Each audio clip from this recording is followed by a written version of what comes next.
How's it going, everyone? It's Sam. The markets are bouncing, and I want to tell you about what is causing this and what this means for the market, like what you should be looking out for and whether the worst is over. Of course, stay through to the end of the video so you can see everything, all the news that's coming out right now. We do have some interesting numbers coming out as well that you don't want to miss.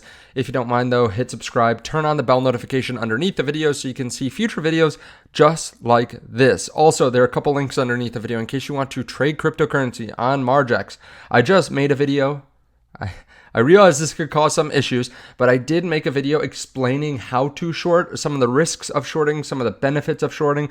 And in my last video, I actually said that instead of going short, I was going long on the market. And I put in more trades than I have maybe ever in long positions.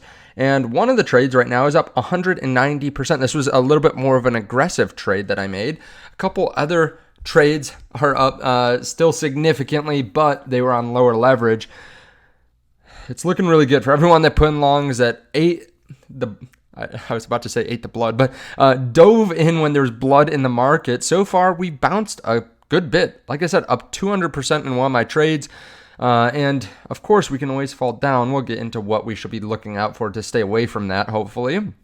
But right now, we've seen a nice bounce, a $5,000 bounce on Bitcoin, and a lot of other altcoins are up significantly as well. So if you do want to trade crypto, there is the link underneath the video to Marx. There's also a link to Blowfin and to CoinW as well. So if you want to check those out, you can. I think it's important to have multiple trading platforms, multiple places that you have stocks on and that you have crypto on, because this morning shows again multiple trading platforms are down. Now, whether this is something that's planned, right? Whether they said, oh, well, let's just make sure that no one can trade so that we don't have a further sell-off in the market, or whether it's literally just that there are so many people, 10x, 20x the number of people that usually log on in a day, trying to log on and crashing. Usually this happens in crypto with crypto companies like Coinbase, but now it's happening with financial companies as well: Fidelity, Ameritrade, Charles Schwab, Vanguard. So you have to be careful. You have to make sure that you have multiple places to set up your crypto. And something I thought was interesting was, obviously crypto is a 24/7 market. A lot of people were able to sell off yesterday and this morning when the markets weren't open, the stock markets weren't open. I've never quite thought about it this way, but it's interesting that you could use crypto as a hedge to be able to make educated decisions on the market over the weekend or when the market's closed. I know that that's a benefit of being in crypto, is that you can trade anytime, but I've never thought about it as a way to hedge your traditional portfolio as well. So if something really bullish was announced, maybe you can take profits on the weekend, or maybe if there's something bad that's announced, you can buy during the weekend, and you can buy that fear. And there are all different ways that you can do this in different scenarios, but it is interesting, and I haven't thought about it that way, so maybe you want to do that. Now, ISM Services came out today at 51.4 versus the expectation of 51. The last was 48.8. Now, ISM Services indicates whether manufacturing is growing or contracting. A number above 50 indicates economic expansion, while a reading below 50 reflects a contraction. So employment was an expansion, new orders, expansion, prices paid, expansion. So much for payroll. So people moving maybe a little bit more risk on after this came out this morning and after the fear subsided. I mean, the Volatility Index went up massively. It's the second highest level that's been since 2008. The only other time that was higher was the COVID crash. Like, that's how fearful the market was this morning. We went up to, it actually went higher than what this graph shows. It went up to 60, which is nuts. Almost higher than COVID. Like, relatively close. Van Eck, $108 billion manager, AUM manager, said, I am holding. Now, of course, this is a money manager, so they don't necessarily control what people are doing. But, this is kind of a play on words too, because they have HODL. I believe that's the ticker. So they say, I am HODLing. Maybe a little promotion for their ETF. The ETFs are having massive volume as well today. 45 minutes into trading, and Bitcoin ETFs have already seen 2.08 billion in volume. I saw BlackRock's already at 1.5 billion, and with the market moving up, I would not be surprised if BlackRock was calling people like, hey, come buy this dip, come buy this dip, come buy this dip, come buy this dip, boom, boom, boom, boom, boom, just to get a massive inflow. I mean, I think it could have gone one of two ways today. Either the market continued falling down and there's massive selling in the ETFs, or there's massive buying. And you can probably tell a little bit from the price action where what I think is happening right now. Adam Cochran makes a good thread here talking about the bounce in the markets too. Let's just go through this for a minute. He says, a good bounce in U.S. markets this morning, that's a good sign. There's a record amount of cash sitting in money market funds that is just sitting there seeing that rates are going to decline. CDs at banks are already pricing out those rate cuts. This money seems to be buying the dip.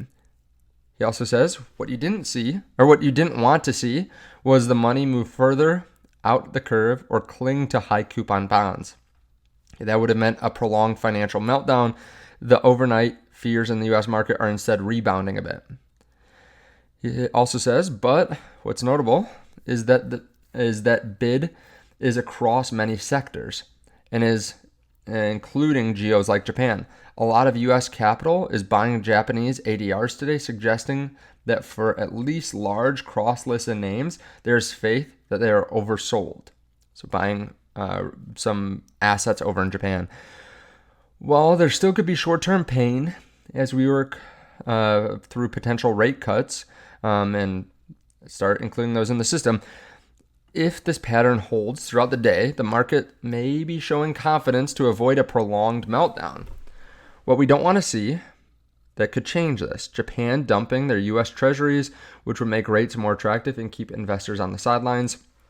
Any escalation in Middle East tensions, any Japanese major bank fully blow up, anything that spooks consumers to increase savings rate or money market funds, or an emergency rate cut.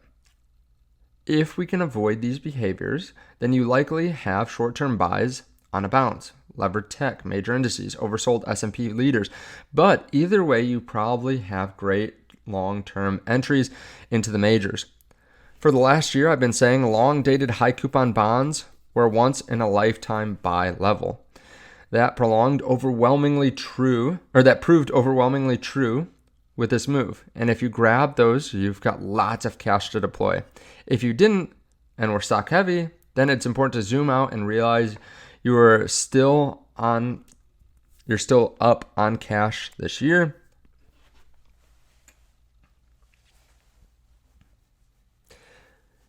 If you didn't and you were stock heavy, then it's important to zoom out and realize you're still up versus cash on the year, and taking on more risk to benefit from long-term cash redeployment is likely worth it.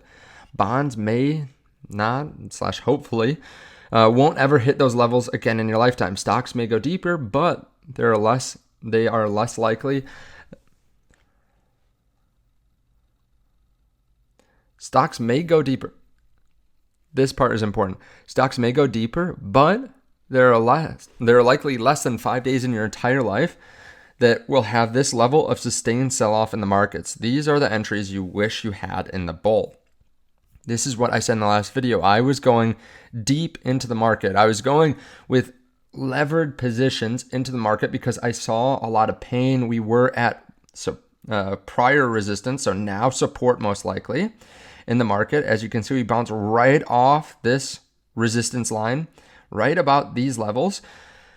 Of course, I could always be wrong, right? We could always see more pain. We could see more global uncertainty, but typically this is a good time to be buying the dips.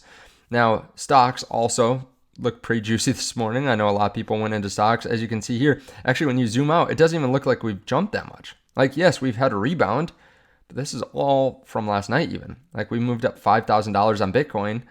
But this just puts us at the price that we were 12 hours ago. Now, some people are buying heavily right now. As I said, the ETFs, massive volume, probably a good amount of buying, at least from BlackRock, I would assume. We'll see later tonight. But Mr. 100 comes in to scoop up more Bitcoin. I've been talking about this in the last few videos because he continues to buy more. Like, even since my video this morning. He's bought a ton of Bitcoin. So far today, 1,400 Bitcoin. Basically bought back most of the Bitcoin that he sold a few days ago, well, about a week ago now, at 68, now buying it back at 50. Okay. So yeah, there are whales that are just buying it at, as I've said in the last few videos, like look at what people are doing, look at what the whales are doing, not what they're saying. So right now, yes, there's fear in the market, but this is typically a good time to be buying. Of course, do your own research. I don't know your situation. I don't know what you're doing. I don't know what your time span is, but if you're looking over the long term, this might be a decent buying in point. And one thing that I didn't even talk about, last video that I meant to say, if you look at last cycle, we went up to 64,000, right? We retraced down about 20% below the previous cycle's all-time high. So we went to like 19, 20,000. Then in the next cycle, we went up to 64. And then the next bear, we went to about 16,000 or so. So from 19 or 20 to 16, we went about 20% down a cycle and a half later. I hope this is making sense, right? If we did the same thing this cycle, where it doesn't matter where we go to on the upside, but we go 20% below the previous market's all-time high, we did an all-time high around 67,000 in 2021. If we go 20% below that, that would take us around almost exactly around the price we are right now, 53,600. That is really interesting. If you think that, yeah, we go in a bull market and then we fall down, I would assume that maybe we don't fall down quite as much as we have in prior cycles. We probably, well, depending on how you view the market, maybe we go up more than last cycle, maybe we go down less. But let's say we go down to the same amount below the previous cycle high. That would put us at today's prices, basically, okay? That's a pretty good risk to reward ratio over even the next 2-3 years. If this is the bottom, if this is the lowest point that we go to in 2 or 3 years, that means that there's just a lot of upside potential. And again, maybe we only fall down to $50,000 during the next bear market. Now, I'm not saying that's going to happen by any means.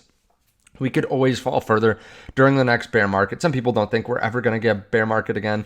But when you consider it, let's say we go up to 150, 160,000 and we do a 60% correction. That puts around, 60, 70% correction from 150K, puts us around 50,000 again. There's a lot of people that will be watching this level during the next bear market because we've hit so many different, resistance and support points around this level. Like I said, like resistance, support. So this will be a key level during the next bear market. Again, it's just interesting to think that maybe we go into a bull market. I know, crazy as it seems, we go into a bull market, move up pretty significantly, and then maybe we fall back down to this level at some point in the future. But now, between now and then, you can probably take some profits. It's good to be buying during moments of fear. It proves to be a good long-term strategy. And maybe the downside is pretty limited when you look at it that way. Let me know your thoughts, though, underneath the video. Thank you so much for watching. I appreciate it. Let me know your thoughts on the current market. Let me know if you bought anything today, and I'll see y'all in the next video.